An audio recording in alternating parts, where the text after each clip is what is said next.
please make sure to open up the file called numeric from your resource file, as we'll be discussing numbers and various ways on how to use numbers. So the first thing that I would like to mention though is let's go to cell J6 and let's just type in any text. Can you see that text is always aligned to the left?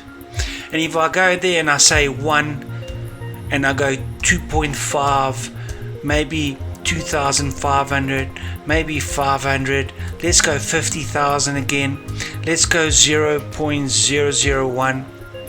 Can you now see that numbers are always aligned to the right? Now, why do numbers align to the right? It's purely for readability. Let's select all of these numbers, and then from the Home tab in the Alignment group, let's hover over to where it says Align Left and click on Align Left. Let's click out of that selection, and can you see there that it would be very difficult for your viewer or the person that's going to be using your Excel files to read those numeric values, as it's not aligned properly. It's very difficult to look at what is what. So let's select all of those again and let's align it to the right by going into a Home tab, into the alignment, and align it to the right. Can you see now it's so much easier to view it? Let's select column D and delete it.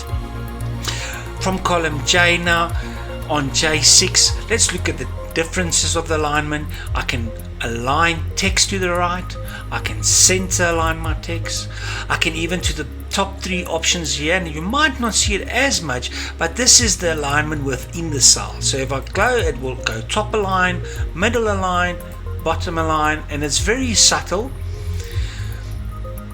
So let me go left align there again, select column J, and let me just kill that as well. So now let's populate our Excel spreadsheet, and let's just say our rent every month was 1,200, and for February as well as March our car payment was maybe 350. Then in February we purchased a new car, it went to 750, and that would be fixed every month. We normally spend about, say, 750 on our food, but during the month of February, as a celebration, we upped it a little bit because we were entertaining people while showing them our brand new car, and we spent slightly more, 1,250. In March we went back down to our normal budget of 750. Our mobile is maybe 150, but during February again it went higher as we invited everybody to barbecue to show them how our new car looks. And then maybe we went back down slightly in the month of March. Our water and electricity is maybe as well 150.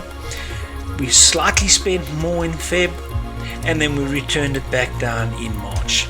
Can you now see that water and electricity has actually now been chopped off? And that's because the rest of the cells have been populated. If I click on cell A9, you can still see in the formula bar that everything is still there. Now if I wanted to show this properly, what I would do is, can you see now, if I take my mouse and I hover between cells A and B, how my cursor changes to a black arrow left to right. Now if I double click, it will automatically auto fit it, and now I can see, it's awesome. Alternatively, back to column A and B, and then I can just left click and hold, and I can just adjust this again. Now let's select cell B5 and let's look what happens with numbers. So if I go into the Home tab, into the number group, you'll see where it says General, there's a drop down arrow. If I click on that drop down arrow, I can select my value to be a number, and then you can see there I get 2 decimal points. Let's go Control Z to undo. If I click on it again, I can change it to currency. Control Z to undo, and look how it adds the spaces between it so it's easier readable. I can even change it to accounting. Now let's highlight all of our numbers, all of our items, even the totals, and let's do that exercise again. Let's change it to a number.